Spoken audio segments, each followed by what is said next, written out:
acara yang sangat besar. Acara apa itu?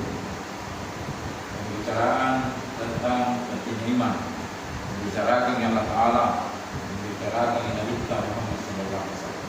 Maka saya minta mudah-mudahan sampai menunggu waktu bisa. Semua insyaallah.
Jemaah yang mulia, alhamdulillah kita mau adakan acara spesial yang sangat besar, yaitu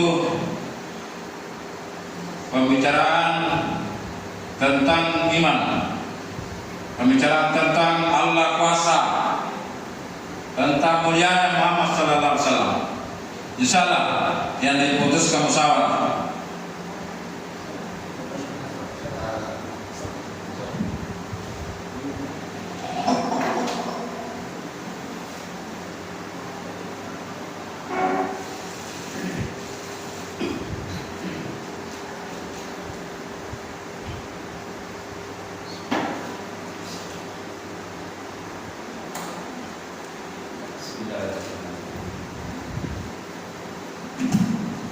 Assalamualaikum warahmatullahi wabarakatuh.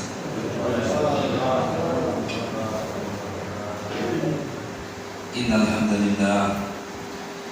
hamdalillah nahmaduhu wa nasta'inuhu wa nastaghfiruh wa na'udzu billahi min shururi anfusina wa min sayyiati a'malina. May yahdihillahu fala mudilla lahu wa may yudlil fala hadiya lahu. Asyhadu an la ilaha illallah wa asyhadu anna Muhammadan abduhu wa rasuluhu. Amma ba'd. Hadirin jemaah maghrib yang dimuliakan oleh Allah Subhanahu wa taala, terlebih dahulu saya minta maaf kepada bapak-bapak karena tidak sepantasnya kami bisa duduk di depan, oleh karena keputusan musyawarah insyaallah kami akan membawakan daripada apa yang saya bisa sampaikan. Maka hadirin jemaah maghrib yang dimuliakan oleh Allah Subhanahu wa taala, alhamdulillah kembali kita bersyukur kepada Allah Subhanahu wa taala, di mana Allah Subhanahu wa taala masih memberikan kita kekuatan dan mengerjakan perintah Allah Subhanahu wa taala, yaitu salat maghrib secara berjamaah. Maka hadirin yang dimuliakan Allah Subhanahu wa taala, mari kita kirimkan selawat beserta salam kepada Nabiullah Muhammad sallallahu alaihi wasallam. Allahumma shalli ala sayyidina. Maka hadirin Allah Subhanahu wa taala, Allah Subhanahu wa taala memuliakan daripada hamba-hambanya, yaitu yang bermajelis, di mana majelis Allah Subhanahu, di mana majelis yang pernah dibuat oleh baginda Muhammad sallallahu alaihi wasallam, yaitu ketika Rasulullah sallallahu alaihi wasallam bermajelis, maka seorang pemuda masuk, muncul di depan Nabi sallallahu alaihi wasallam dan duduk dalam majelis. Ketika itu Nabi sallallahu alaihi wasallam ketika melihat pemuda itu, Nabi sallallahu alaihi wasallam nampak marah, seperti mukanya seperti yang marah. Tetapi setelah majelis berlangsung, hadirin yang mulia, dan Nabi pun menutup daripada majelis itu, dan pemuda itu berdiri meninggalkan majelis. Namun Rasulullah sallallahu alaihi wasallam kembali seperti orang yang bergembira. Maka salah seorang sahabat bertanya, "Ya Rasulullah, kenapa tadi ketika pemuda itu masuk, wajah beliau seperti yang marah, dan ketika majelis itu ditutup, pemuda itu pergi, wajah beliau berubah menjadi seperti gembira?" Maka Rasulullah sallallahu alaihi wasallam jelaskan, "Wahai sahabatku, ketahuilah bahwa ketika pemuda tadi itu masuk, membawa dosa yang begitu banyak di dunia. Maka itulah tadi hadirin. Jadi ketika pemuda itu, ketika majelis itu ditutup dan pemuda itu berdiri, wajah beliau ini nampak gembira. Kenapa hadirin mulia? Karena Nabi katakan seluruh dosa-dosanya telah diampuni oleh Allah Subhanahu wa taala. Maka majelis ini adalah majelis pengampunan dosa. Seandainya kita bisa melihat dengan kasat mata, maka malaikat ini bersab-sab hadirin mulia. Ya. Mereka bersab-sab ini sampai ke arasnya Allah Subhanahu wa taala, karena melihat majelis zikrullah, majelis yang dibicarakan tentang kebesaran Allah Subhanahu wa taala. Hadirin yang dimuliakan Allah Subhanahu wa taala, satu ketika Nabi sallallahu alaihi wasallam, ada seorang sahabat yang bernama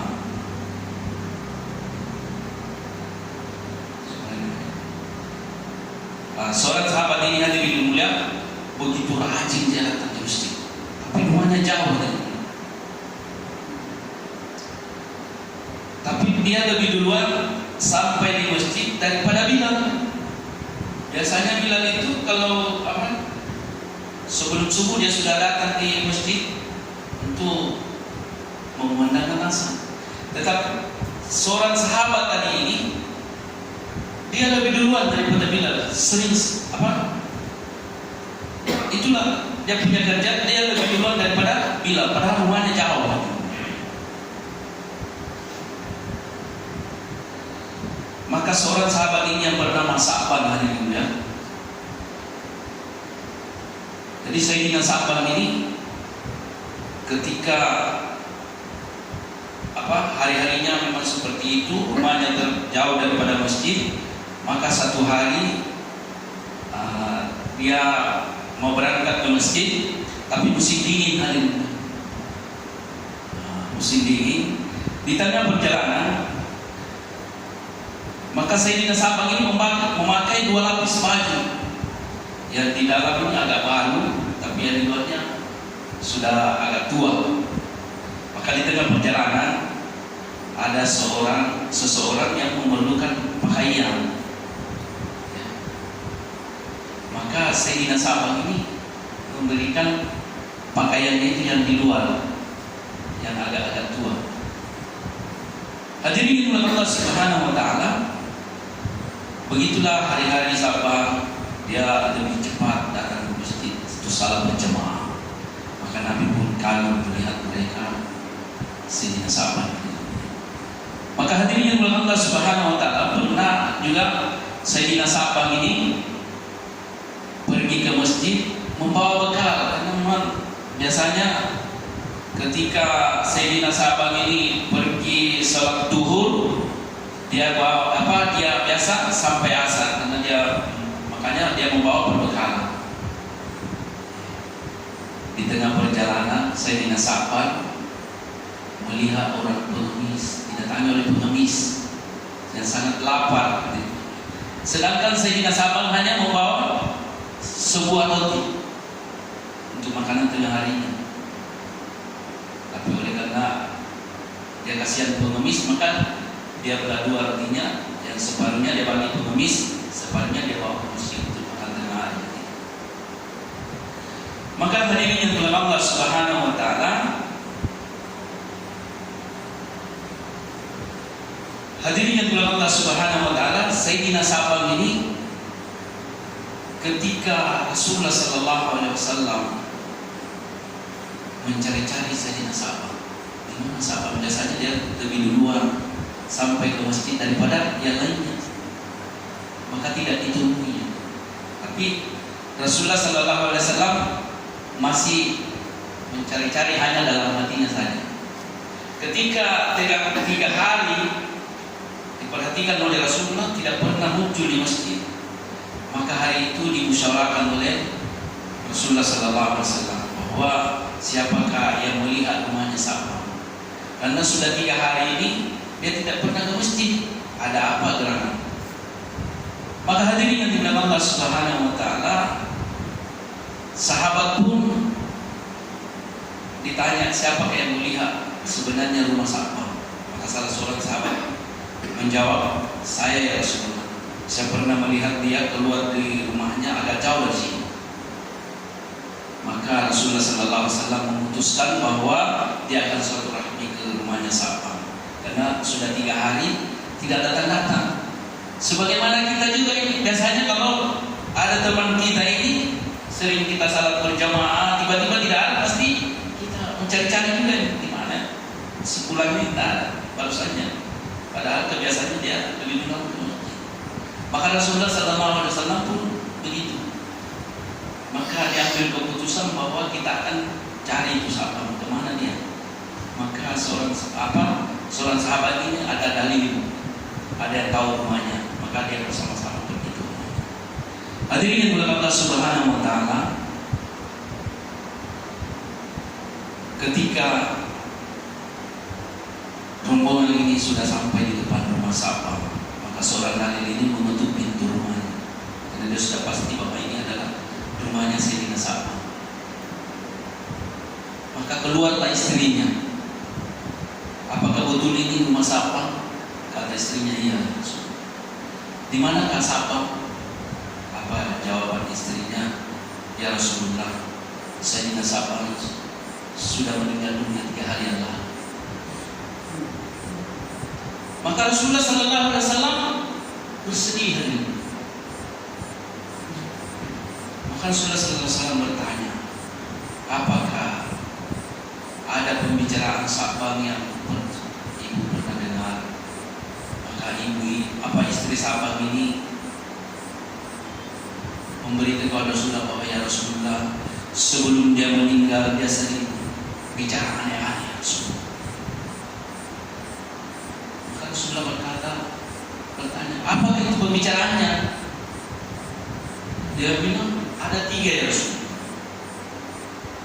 Kenapa tidak lebih jauh? Kenapa tidak lebih jauh? Jadi hadirin Allah Subhanahu wa taala, ketika sahabat sahabat ini dulu, sahabat ini ketika mau meninggal dunia itu pahalanya sudah diperlihatkan oleh Allah Subhanahu wa taala. Sebagaimana tadi saya sampaikan, ketika dia mau meninggal, dia tahu pahalanya berjalan ke masjid. Sampai-sampai dia bilang, kenapa tidak jauh? Maka istrinya heran, kenapa tidak jauh?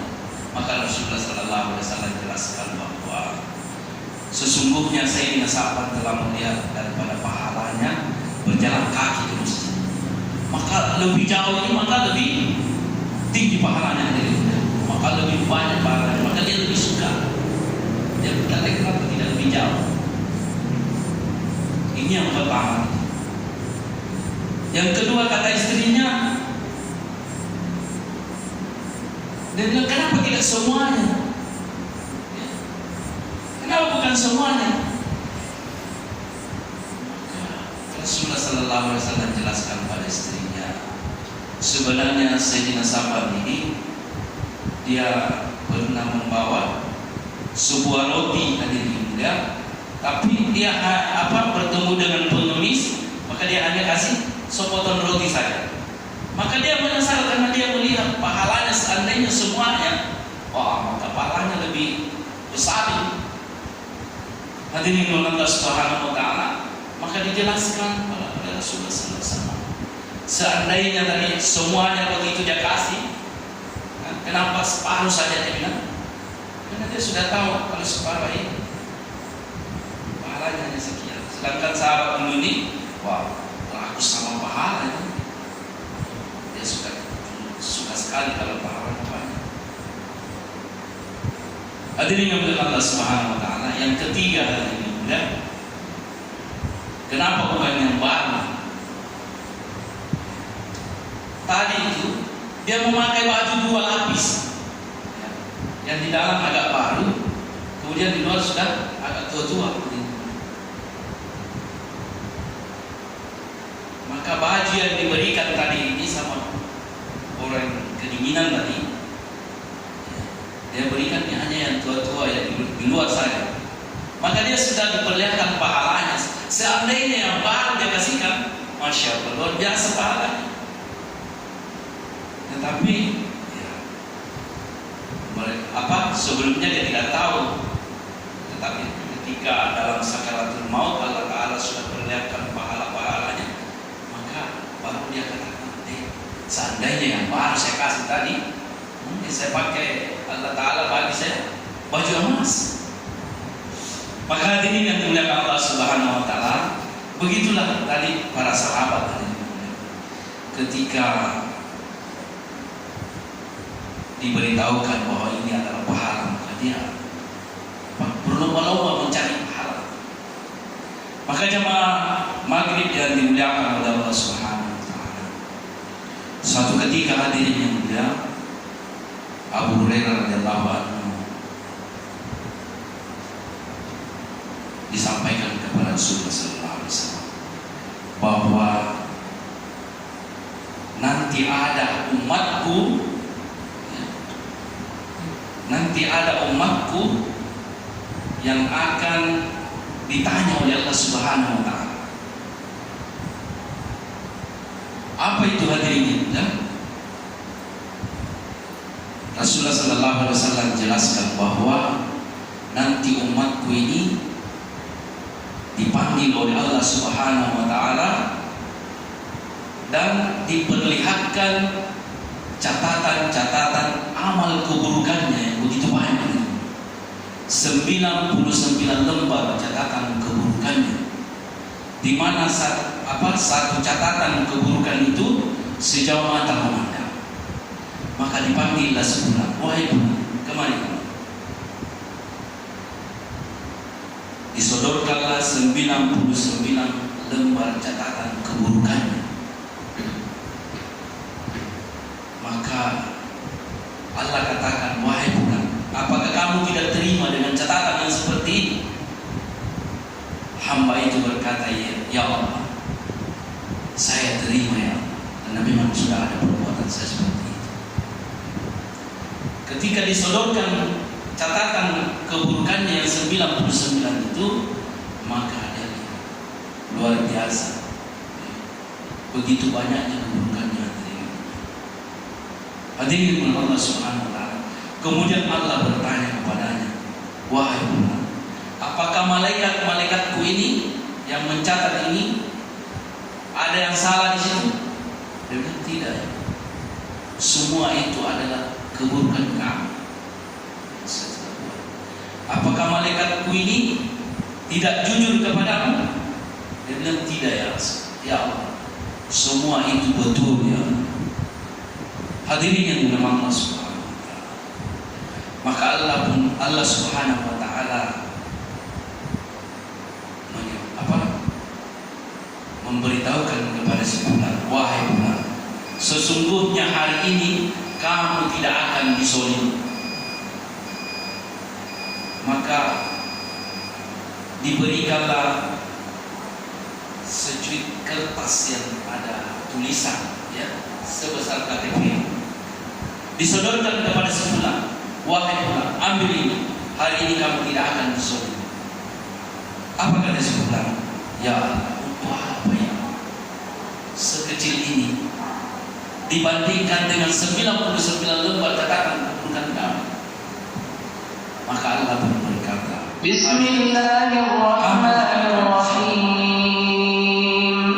Ya jemaah maghrib yang dimuliakan oleh Allah Subhanahu wa taala, maka diperintahkanlah malaikat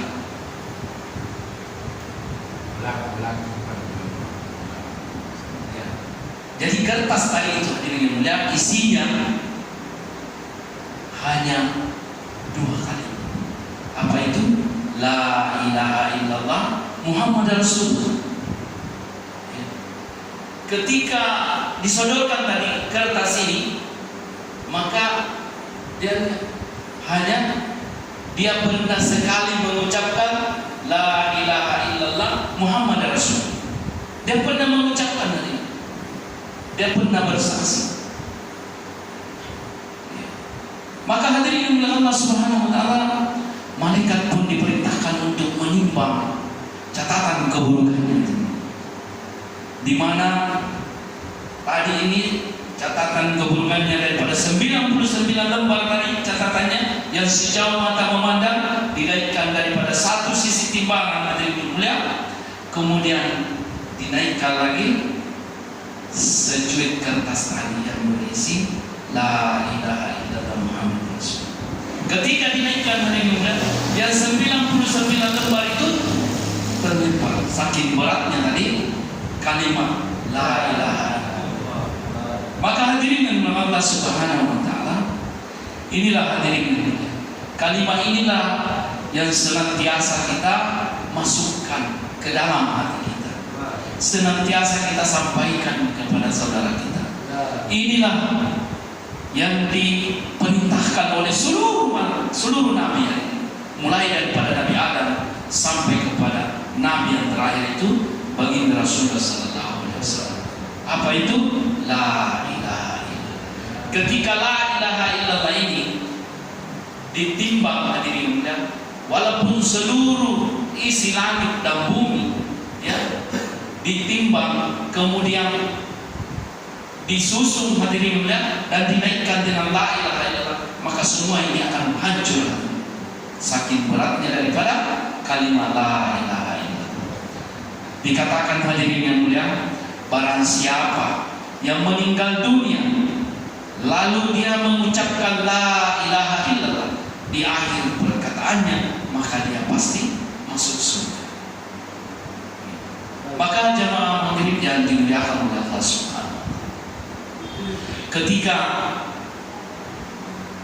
jamaah ini ya, dikirim daripada satu kampung ke kampung ya, inilah gunanya tadi jamaah dikirim dan mendatangi saudara kita untuk mengajak hadirin yang mulia dan dibicarakan kebesaran Allah Subhanahu wa taala. Kenapa penting dibicarakan kalimat la ilaha illallah? Kenapa penting disampaikan ini kepada umat, yaitu la ilaha illallah? Karena la ilaha illallah ini yang akan akan menyelamatkan kita hadirin ya, di dunia ini lebih-lebih nanti di akhirat. Maka jamaah maghrib yang dimuliakan Allah Subhanahu wa taala, hadirin saudara kita ini datang lain di masjid kita, tidak lain hadirin mulia hanya dengan membawa kalimat ini. Bagaimana